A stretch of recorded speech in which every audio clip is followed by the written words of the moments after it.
Mtazamaji wa Mpenja TV, tayari mwili wa aliyekuwa mtendaji wa klabu katika idara ya ulinzi Penta, alijulikana hivyo, umepumzishwa hapa katika makaburi ya Kisutu.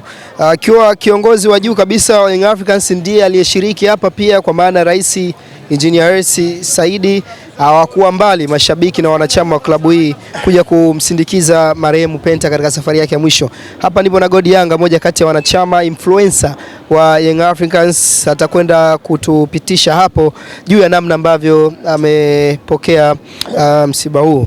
Bwana, poleni wananchi. Asante. Poleni sana. Shukrani sana, tumepoa. Tumepoa. Japo inaumiza, unajua ndani ya mwezi huu kwetu Young Africans umekuwa mchungu sana kwa upande wa maisha ya kawaida.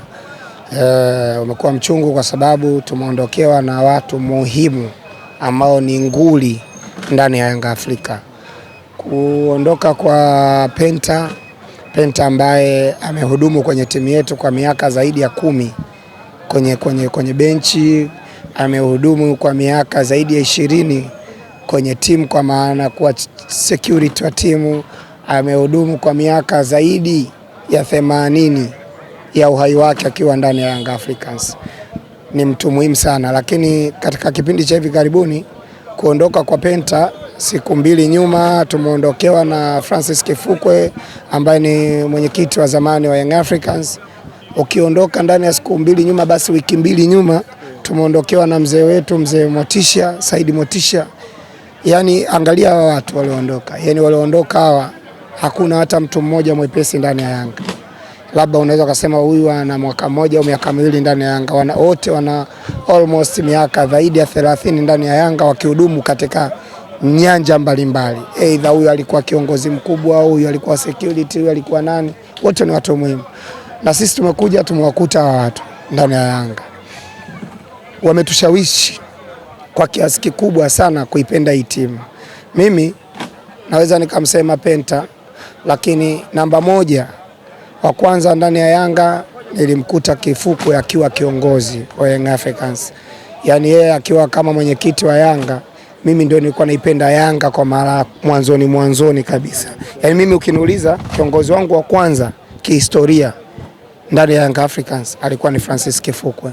Baada ya Kifukwe Motisha alinifanya kwamba nione future yangu ya uzeeni, mzee Motisha, kwa maana kwamba aliipenda Yanga akiwa hana kipato kikubwa, lakini akaonyesha kwamba pamoja na kwamba sina kipato, ila nina uwezo wa kuonyesha naipenda Yanga na nikaisaidia Yanga katika muda wote na wakati wote. Alitoa nguvu zake, maarifa yake, ujuzi wake, akaweza kupambana. Alivyopambana akaisaidia Yanga mzee Motisha. Kwa hiyo nilikuwa naiona future yangu kwamba nikija kuzeeka nitakuwa kama Motisha, nitakuja kuwa kama mzee Msumi, nitakuja kuwa kama mzee Mpili. Si umenielewa vizuri? Kwa hiyo aliondoka mtu ambaye ni kama role model wangu. Penta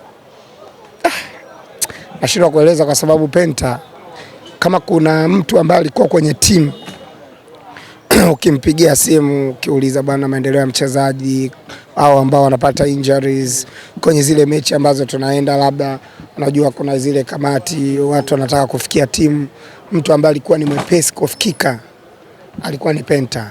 Nakwambia hata sasa, kabla Penta alikuwa, kabla hajafariki, alipokuwa amepumzika kwa ajili ya maradhi yani ulikuwa unawaza hivi, kwenye timu nikitaka kufika pale namuona nani? Taka niende Town, labda kuna machangamoto namuona nani? Penta anaumwa, umeelewa? Haya, sasa Penta ndo kaondoka, tukanategemea apone arudi kwenye majukumu yake, lakini Penta ameondoka mazima. Ni pengo ambalo ni kubwa, nadhani linaumiza sana kwa wanayanga ambao wako karibu na timu, wanajua umuhimu wa watu watatu ambao wameondoka hivi karibu. Mimi imenigusa sana kwa watu wote watatu. Naumiza. Mkiwa kama vijana influencer ambao mnachipukia na huenda tukaendelea kuwashuhudia katika siku za usoni, uandamizi wa wazee ambao wamewaacha na waliobaki, unawapa funzo gani? Funzo lipo. Funzo ni kubwa, yani kuipenda Yanga sio kuweka tamaa ya fedha mbele. Kuipenda Yanga ni kama ambavyo unaweza kuipenda dini. Kama unaweza kuwa Muislamu kindakindaki, unaweza kuwa Mkristo kindakindaki, ndio timu za mpira zilivyo. Yani unaonyesha mapenzi yako kwenye timu vile ambavyo inahitajika. Naamini wametuachia funzo, tutaendelea kufuata nyayo zao. Wasema zile hatua ambazo walikuwa wanazipiga tulikuwa tunaziona.